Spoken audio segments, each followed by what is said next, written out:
You remember this from Gabe Follower when there was a string to detect SnapTap? Today is the day for the big news, along with VacNet 3.0, which was also announced. That's wild. But before that, here's my sponsor, Skin Baron. Skin Baron is a marketplace with millions of skins to buy and sell for real money. This means having cash not locked to your Steam account. Speaking of Steam, it's 30% cheaper on Skin Baron compared to the Steam market. As you can see, front page offers quick recommendations, but you also have your precious categories at the top. The selling process is super simple. It's safe to use, and your money goes straight to your bank account. But make sure you click the link below to explore Skin Baron's marketplace, the sponsor of this video. SnapTap has been a very controversial topic and a growing trend for almost a month. In fact, around 50% of the pros seem to be using SnapTap in at least one of their ESL Cologne games, reported by Person328. And since then, a lot of us were hoping for Valve to step in, say something, which finally takes us to this blog post today called Sidestepping Skill. This is the first time in a long time that Valve has hit us with a big statement, so let's go through it together. Counter-Strike is constantly evolving from art to maps to inventive plays, and even with player input, the CS community shapes the game. Scripting and automating player commands has always been contentious, but over the years, some forms of scripting, like jump throws, have gained acceptance as they enable plays that wouldn't otherwise be possible. In fact, jump throws became such an important part of the game that we've done the work to make them reliable without any special scripting or binds. They're referring to how you can simply jump and throw consistent nades now without needing any binds. It then continues with developing one's coordination and reaction time has always been key to mastering Counter-Strike. Recently, some hardware features, SnapTap or SOCD in this case, have blurred the line between manual input and automation. So we've decided to draw a clear line on what is or isn't acceptable in Counter-Strike. And here's the final verdict. We are no longer going to allow automation via scripting or hardware that circumvent these core skills, and moving forward, and initially exclusively on Valve official servers, players suspected of automating multiple player actions from a single game input may be kicked from their match.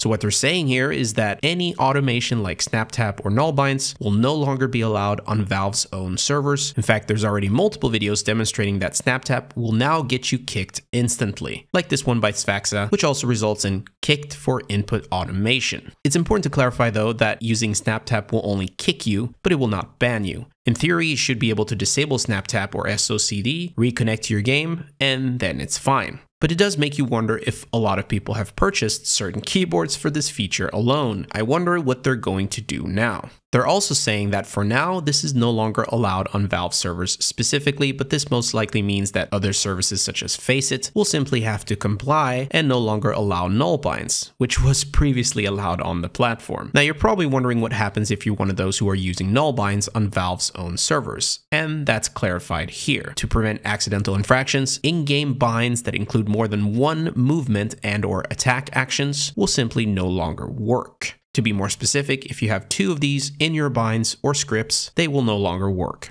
Yes, this also affects nullbinds and jump throw binds. This is all done and controlled by a new command known as CL allow multi-input binds. As you might have guessed, it's disabled by default on Valve's own servers, and it's probably going to end up being disabled on other competitive platforms as well. Now, surprisingly, outside of SnapTap and nullbinds, jump throws have also taken some collateral damage. From the looks of it, Valve seems to be fed up with all the script workarounds and other loopholes which aren't necessarily linked to simply jump throws. I believe this is a get rid of all type of solution, but the cost is that for the people who relied on forward jump throw binds, well, that's no longer possible or allowed. To clarify, this does not remove the regular jump throw feature of CS2, which, as you already know, makes a grunt sound to confirm the jump throw's success, which, by the way, has also received an update, because now that grunt sound is heard by everyone. You might wonder how loud it is, so I tested it with Fogal. Outside of the audio circle on the radar, you can't hear anything. Inside the circle, you start to hear it.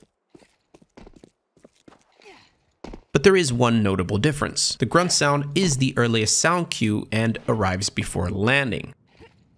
But apart from that, not really that OP if you ask me. Now, I'm actually a fan of SnapTap, SOCD, and nullbinds no longer being allowed, and way more of a fan of Valve finally pitching in. It really shows that in the end, even if you make your own rules, Valve can easily say no. And I feel like they're approaching this in a good manner. However, the changes made to jump throws are not so appreciated by some people, certainly pros, who of course rely on forward jump throw binds. But we cannot forget the second announcement, which is VacNet 3.0. The patch note reads that the initial testing of VacNet 3.0 has begun on a limited set of matches. If you believe your match was incorrectly cancelled, email Valve the match details at their CSGO email for some reason. Not only did we get a huge announcement here, we even got a sneak peek at what version VacNet is running on. But, of course, will it be any good? Hopefully it does enough to regain some trust to the community, or at the very least cleans up the Premier leaderboard and keeps it that way for a considerable time. That would be a pretty convincing start. But let me know what you guys think of VacNet and the sidestepping news. I'll see you guys soon. Peace.